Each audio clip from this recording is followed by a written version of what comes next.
नमस्कार दोस्तों। सबसे पहले तो आप सभी का हमारे चैनल पर हार्दिक अभिनंदन।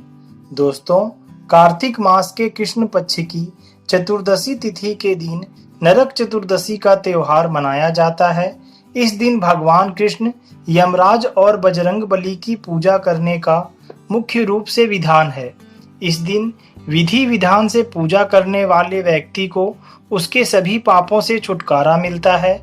नरक चतुर्दशी को हम सभी छोटी दिवाली, रूप चौदस और काली चतुर्दशी आदि नामों से भी जानते हैं। ऐसा माना जाता है कि इस दिन लेप और उपडन करने से रूप में निखार आता है, इसलिए ही इसे रूप चौदस भी कहते हैं।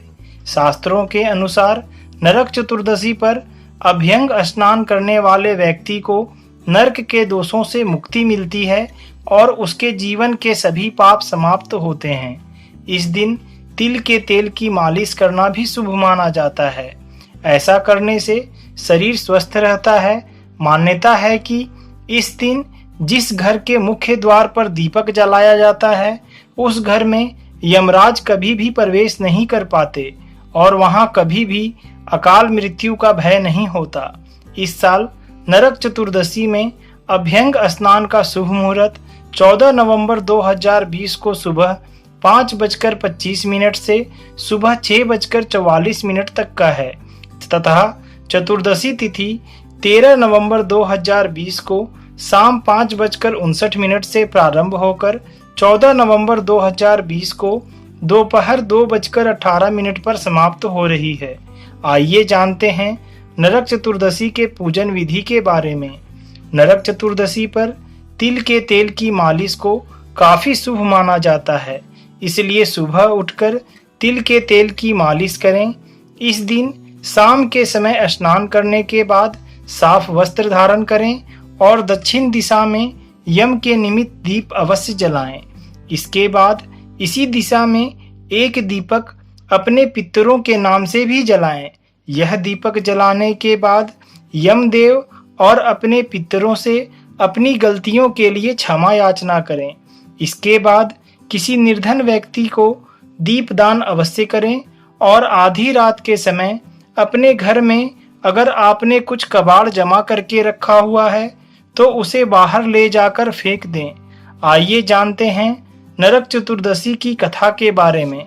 पौराणिक कथा के अनुसार प्राचीन समय में एक रंती देव नामक राजा थे। वह हमेशा धर्म कर्म के काम में लगे रहते थे। जब उनका अंतिम समय आया तब उन्हें लेने के लिए यमराज के दूत आए और उन्होंने कहा कि राजन, अब आपके नरक में जाने का समय आ गया है।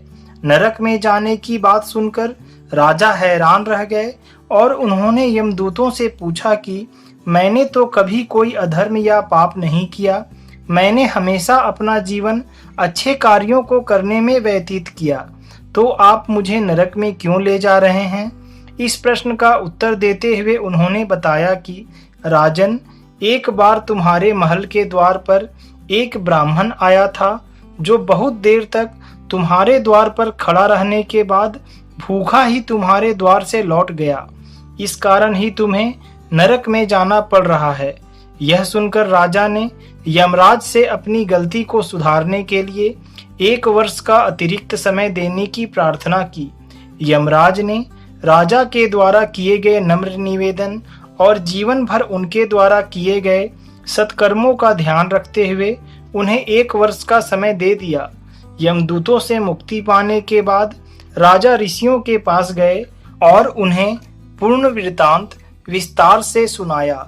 सारी बातें सुनकर ऋषियों ने राजा को एक उपाय बताया, जिसके अनुसार ही उन्होंने कार्तिक कृष्ण पक्ष की चतुर्दशी के दिन व्रत रखा और ब्राह्मणों को भोजन कराया और बाकी का समय उन्होंने केवल ब्राह्मणों और दीन दुखियों की सेवा में ही बिता दिया, जिसके कारण उनके सभी पाप छीन हो गए और उन्हें नरक में जाने से मुक्ति मिल गई। उस दिन से पाप और नरक से मुक्ति हेतु भूलोक में कार्तिक चतुर्दशी के दिन का व्रत आज भी प्रचलित है, जिसे हमें उचित तरीके और संपूर्ण विधि विधान से मनाना चाहिए।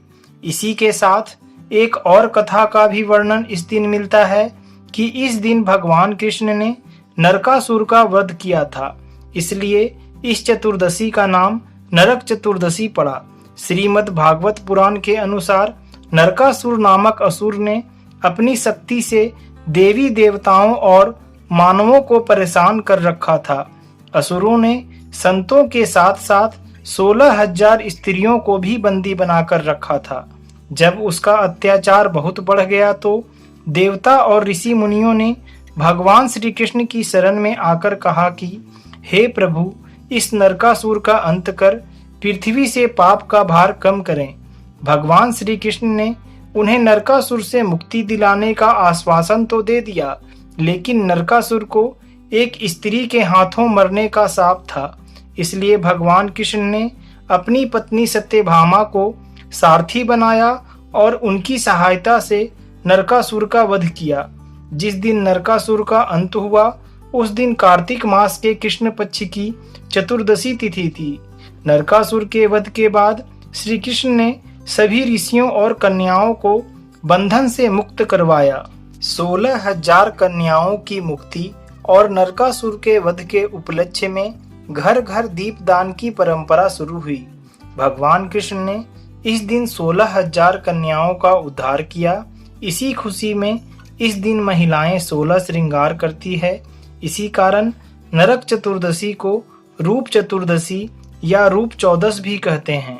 इस दिन जल में औषधि मिलाकर स्नान करने और 16 श्रृंगार करने से रूप, सौंदर्य और सौभाग्य बढ़ता है, ऐसी मान्यताएं कहती है।